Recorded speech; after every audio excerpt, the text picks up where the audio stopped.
తెలుగుదేశం జనసేనతో కలిసి బీజేపీ పొత్తు సంబంధించినటువంటి అంశం. దీని మీద బీజేపీ కీలకమైనటువంటి సమావేశం ఈరోజు రేపు విజయవాడలో జరగబోతోంది. ఇప్పటికే తెలుగుదేశం జనసేన పొత్తులో ఉన్నాయి, జనసేన బీజేపీ పొత్తులో ఉన్నాయి. కానీ బీజేపీ తెలుగుదేశంతో పొత్తుకు సంబంధించినటువంటి అంశం ఇంకా తేలలేదు.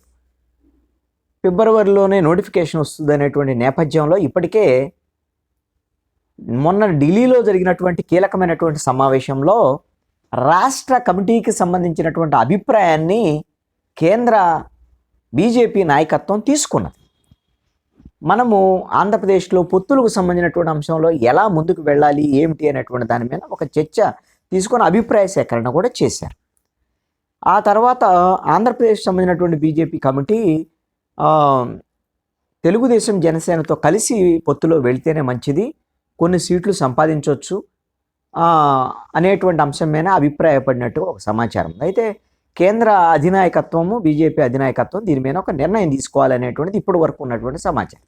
అయితే ఈరోజు రేపు రాష్ట్ర బీజేపీ అధ్యక్షురాలు పురంధేశ్వరి నేతృత్వంలో కేంద్ర all India general secretary, BJP all India secretary అదేవిధంగా తరుణ్ షుక్కను కేంద్ర సహాయ మంత్రి వి మురళీధరన్, ఈయన ఆంధ్రప్రదేశ్ రాష్ట్ర ఇన్ఛార్జిగా ఉన్నారు బీజేపీ పార్టీకి. వీళ్ళిద్దరు నేతృత్వంలో కీలకమైనటువంటి సమావేశం ఈ పొత్తులకు సంబంధించినటువంటి అంశం మీద 2 రోజుల పాటు జరగబోతుంది. ఈ రోజున మొదటి రోజున రాష్ట్ర కమిటీకి సంబంధించినటువంటి సభ్యులు, నియోజకవర్గ ఇన్ఛార్జీలు, పదాధికారులు వీళ్ళందరూ కూడా సమావేశం అవుతారు. ఈ సమావేశంలో మొదటి రోజు సమావేశంలో మాత్రం ప్రధానంగా ఎన్నికలకు సంబంధించినటువంటి దాని మీద ఏ నియోజకవర్గాల్లో మన బలం ఎంత, ఏమిటి, పోటీ చేయాలి అనుకుంటే పొత్తులతో ఉన్నప్పుడు పోటీ చేసేటువంటి వాళ్ళు ఎవరు, పొత్తు లేకపోయినా పోటీ చేసేటువంటి వాళ్ళు ఎవరు, సంసిద్ధత ఏమిటి అనేటువంటి దాని మీద, అదేవిధంగా ఎన్నికలకి ఆంధ్రప్రదేశ్లో ఎలాంటి వ్యూహాన్ని అవలంబించాలి, పొత్తుకు సంబంధించినటువంటి అంశం కాకుండా ఆర్గనైజేషన్ పరంగా పటిష్టత చేసుకోవడానికి బూత్ లెవెల్ వరకు ఇప్పుడు వరకు ఉన్నటువంటి సంసిద్ధత ఏమిటి, ఇంకా ఏమైనా మార్పు చేర్పులు చేసుకోవాలి, ఈ అంశాలన్నిటి మీద జనరల్గా మీటింగ్ ఇదే. రాష్ట్ర స్థాయి మొత్తము రాష్ట్ర కమిటీ సభ్యులు, అదేవిధంగా జిల్లా అధ్యక్షులు, నియోజకవర్గాల ఇన్ఛార్జీలు వీళ్ళందరూ కూడా పాల్గొంటారు. రేపు మాత్రము కీలకమైనటువంటి సమావేశం, ప్రధానంగా పొత్తుకు సంబంధించినటువంటి అంశం మీద అభిప్రాయ సేకరణ కోసం. ఇది కోర్ కమిటీ సమావేశము. అదేవిధంగా స్పెషల్ కేటగిరీ పేరుతో కొంతమందికి ఇన్విటేషన్స్ వచ్చాయి పార్టీలోని. ఒక 30 నుంచి 35 మంది మాత్రమే ఈ సమావేశంలో పాల్గొనబోతున్నారు. ఈ సమావేశంలో పురంధేశ్వరి రాష్ట్ర అధ్యక్షురాలు, అదేవిధంగా మాజీ అధ్యక్షుడు సోము వీర్రాజు, అదేవిధంగా కేంద్ర మాజీ మంత్రి సుజనా చౌదరి, అదేవిధంగా మాజీ ముఖ్యమంత్రి కిరణ్ కుమార్ రెడ్డి, అదేవిధంగా సీఎం రమేష్, ఇలాగా బీజేపీకి సంబంధించినటువంటి కీలక నేతలందరూ పాల్గొంటున్నారు. రేపే తరుణ్ షుక్కు రేపు సమావేశంలో కీలకమైనటువంటి స్పెషల్ కేటగిరీ కోర్ కమిటీ సమావేశంలో ఆయన పాల్గొంటారు. అదేవిధంగా మురళీధరన్ కూడా రాష్ట్ర ఇన్ఛార్జి సంబంధించినటువంటి ఆయన రేపు కూడా పాల్గొని ఆంధ్రప్రదేశ్ కమిటీ పూర్తిగా పొత్తులకు సంబంధించినటువంటి ఒక అభిప్రాయం మీద డిస్కస్ చేసి చర్చించి ఏకాభిప్రాయాన్ని తీర్మానం చేసి దాన్ని కేంద్ర కమిటీకి పంపించబోతున్నారు. కేంద్ర ఆల్రెడీ రాష్ట్ర ఇన్ఛార్జిగా ఉన్నటువంటి మురళీధరన్, తరుణ్ షుక్ వీళ్ళు ఉంటారు కాబట్టి వాళ్ళు కేంద్ర కమిటీకి కేంద్ర ఎన్నికలకు సంబంధించినటువంటి వ్యూహాలను రచించేటువంటి ప్రత్యేకమైనటువంటి కమిటీకి ఈ రాష్ట్ర పార్టీకి సంబంధించినటువంటి అభిప్రాయంగా బీజేపీ ఏ విధంగా పొత్తులోకి వెళ్ళాలా వద్దా, ఏమిటి, ఎవరితో పొత్తులో ఉండాలి, పొత్తులోకి వెళ్తే వచ్చేటువంటి లాభాలు ఏంటి, నష్టాలు ఏంటి, ఇవన్నిటికి సంబంధించినటువంటి అంశమైన కూలంకుషంగా చర్చించి ఒక నిర్ణయం తీసుకోబోతున్నారు. ఇప్పటి వరకు ఉన్నటువంటి సమాచారం మేరకైతే కేంద్ర నాయకత్వం తెలుగుదేశంతో జనసేనతో కలిసి పొత్తుకు వెళ్ళాలి అనేటువంటి దాని మీద ఆలోచనతో ఉండట. రాష్ట్ర కమిటీ అభిప్రాయం కూడా తీసుకుంటారు. ఎందుకు అనంటే ఉత్తర భారతదేశంలో కొన్ని పార్లమెంట్ సీట్లు తగ్గేదానికి అవకాశం ఉంది. మూడోసారి కూడా గెలుస్తామని బీజేపీ చెప్తున్నప్పటికీ కూడా బీజేపీకి ఇప్పుడైతే 303 సీట్లు ఉన్నాయి.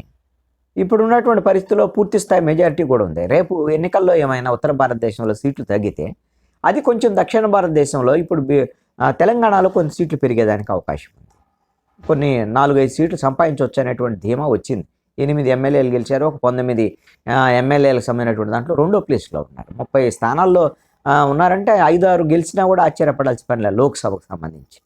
ఆంధ్రప్రదేశ్లో కూడా తెలుగుదేశం జనసేనతో పొత్తులో ఉంటే ఎక్కువ ఎంపీ స్థానాలు తీసుకొని సుమారుగా ఒక 5-6 ఎంపీ స్థానాల వరకు టార్గెట్ చేసి ఇక్కడ వర్క్ చేస్తే పొత్తులో ఉన్నటువంటి నేపథ్యంలో కొన్ని గెలుచుకునేదానికి అవకాశం ఉంటుంది అనేటువంటి ఒక చర్చ కూడా ఉన్నటువంటి పరిస్థితి. అంటే దక్షిణ భారతదేశంలో సొంతంగా ఈ పొత్తుల ద్వారా పుంజుకొని బలం ఏర్పాటు చేసుకొని పార్టీని బలోపేతం చేసుకోవటం అనేటువంటి లక్ష్యంతో ముందుకెళ్ళాలి. విడిగా పోటీ చేస్తే 2019లో ఏదైతే 0.86% వచ్చాయో అలా మళ్ళీ దెబ్బతిన్నదంటే పార్టీ మరింత ఇబ్బంది అవుతుంది అనేటువంటి దాని మీద. అదేవిధంగా కేంద్రంలో కూడా ఇండియా కూటమి కొంత బలపడుతున్నటువంటి నేపథ్యంలో వాళ్ళు కాంగ్రెస్ మిగతా పక్షాలన్నీ కూడా కలిసి ఉమ్మడిగా పోటీ చేసి కొంత ఎన్డీఏ కూటమిని ఓడించాలనేటువంటి ప్రయత్నాల్లో ఉన్నారు. అందుకనే ఎన్డీఏ కూటమిలోకి కొంతమంది మిత్రుల్ని అదనంగా తెచ్చుకుంటే మంచిది అనేటువంటి ఆలోచనలో బీజేపీ ఉన్నట్లుగా సమాచారం. అందుకని తెలుగుదేశం పార్టీని పొత్తు పెట్టుకుంటే ఆంధ్రప్రదేశ్లో ఎన్డీఏ కూటమిలోకి కూడా ఆహ్వానించవచ్చు. కాబట్టి కొంత బలం పెరుగుతుంది అనేటువంటి దాని మీద ఆలోచనలో ఉన్నారు. ఈ విధమైనటువంటి దూరదృష్టితో మరి తెలుగుదేశం పార్టీతో 2014లో పొత్తు పెట్టుకున్నారు. 2004కు ముందు కూడా 99 ఎన్నికల్లో పొత్తుతోనే ఉన్నారు, గెలిచారు. 2004 వచ్చేసరికల్లా తెలుగుదేశం ఇక్కడ ఓడిపోయిన తర్వాత పొత్తు వదిలేసినటువంటి పరిస్థితి ఉంది. 2014లో మళ్ళీ రాష్ట్ర విభజన తర్వాత పొత్తు పెట్టుకున్నారు. తెలుగుదేశము బీజేపీ పొత్తు పెట్టుకుంటే జనసేన బీజేపీకి మద్దతు ఇచ్చినటువంటి పరిస్థితి ఉంది. కాబట్టి ఇప్పుడు మళ్ళీ 2018లో కేంద్ర ప్రభుత్వం మీద కొంచెం వ్యతిరేకంగా చంద్రబాబు నాయుడు మాట్లాడటం, ప్రత్యేక హోదా విభజన హామీల మీద ఇవన్నిటి మీద కొంత వ్యతిరేకత వచ్చినటువంటి పరిస్థితి ఉంది. ఇప్పుడు మళ్ళీ వైఎస్ఆర్ కాంగ్రెస్ పార్టీని ఎదుర్కోవాలి అని అంటే అందరూ కలిసి ముందుకెళ్లాలనేటువంటి పవన్ కళ్యాణ్ విజ్ఞప్తి మేరకు తెలుగుదేశం కలిసింది. అదేవిధంగా బీజేపీ కూడా ఇప్పుడు కలవటానికి కావాల్సినటువంటి మొత్తం ఆ ప్రక్రియని పూర్తి చేసేటువంటి దాంట్లో ఈరోజు రేపు జరిగేటువంటి బీజేపీ రాష్ట్ర స్థాయి సమావేశం చాలా కీలకం కాబోతోంది. రేపు చూచాయిగా రాష్ట్ర కమిటీకి సంబంధించినటువంటి వాళ్ళు కేంద్రానికి ఏమి పంపిస్తారు అవన్నీ రహస్యంగా పంపిస్తారు. కేంద్రం నిర్ణయిస్తుంది. ఫైనల్గా అయితే కేంద్రమే ఫైనల్ చేసి నరేంద్ర మోడీ ప్రధానమంత్రి, అదేవిధంగా హోంమంత్రిత్వ శాఖ హోంమంత్రి అమిత్ షా, అదేవిధంగా జాతీయ అధ్యక్షులు బీజేపీ జేపీ నడ్డా వీళ్ళు కీలకమైనటువంటి ప్రకటన అక్కడి నుంచి చేసేదానికి అవకాశం ఉంటుంది. బహుశా ఇది రేపటికి ఒక క్లారిటీ అయితే ఒక అనధికారికంగా ఒక క్లారిటీ అయితే మాత్రం రేపు సాయంత్రానికి రావచ్చు అనేటువంటిది ఈ పొత్తుల మీద ఒక క్లారిటీ వస్తుంది అనేటువంటిది ఒక సమాచారం.